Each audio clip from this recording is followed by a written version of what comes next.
looking at your second blog on the implications of the fourth industrial revolution on wealth concentration and the problems that we'll have when you improve productivity so that the few create all the products needed by the many. You still have to meet the basic living needs of the many. Well, I live in the North Lane in Brighton, which is an area which came up. It's Regency England. So what Brighton is that it became an important place in the Napoleonic Wars. Up until then, no one cared about it. It was a backwoods fishing village that didn't really do very much, and there was very little happening. So the Napoleonic Wars happened. The troops came garrisoned down here, and it was the king's brother who was leading the garrison, and therefore it became quite a place to be, and it sort of sprung up. So it became the holiday destination at that point. And the Prince Regent came down, built his palace, and all this good stuff happened. But at the same time, after the Napoleonic Wars had ended, and they've built the pavilion, which is the most opulent thing you've ever seen, almost bankrupt to the country building this thing. It's astonishing what's inside it.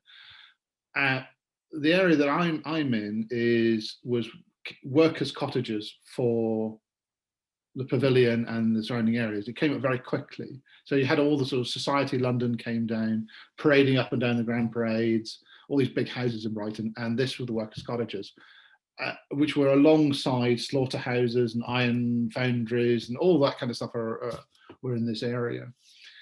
The act of enclosure happens, the agricultural revolution gives way to the industrial revolution, and you end up with people being cleared from the lands.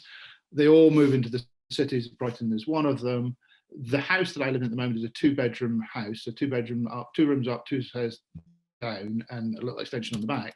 But these 4 rooms held 6 families at one point, sleeping on top of each other. The place was full of cholera and disease. There was no sanitation here. This was proper deprivation. But across the road was a guy who had pretty much bankrupted the country and was living in opulence. And how we didn't have the French Revolution, I have no idea, because the French took a slightly different approach. We didn't have a revolution, but they did for the same reason. Yeah. Okay. So capitalism has this tendency to concentrate, and if you don't, and if you can build it generation by generation, which it tends to happen, you end up with people left behind who can never recover from that position. It's a compounding effect.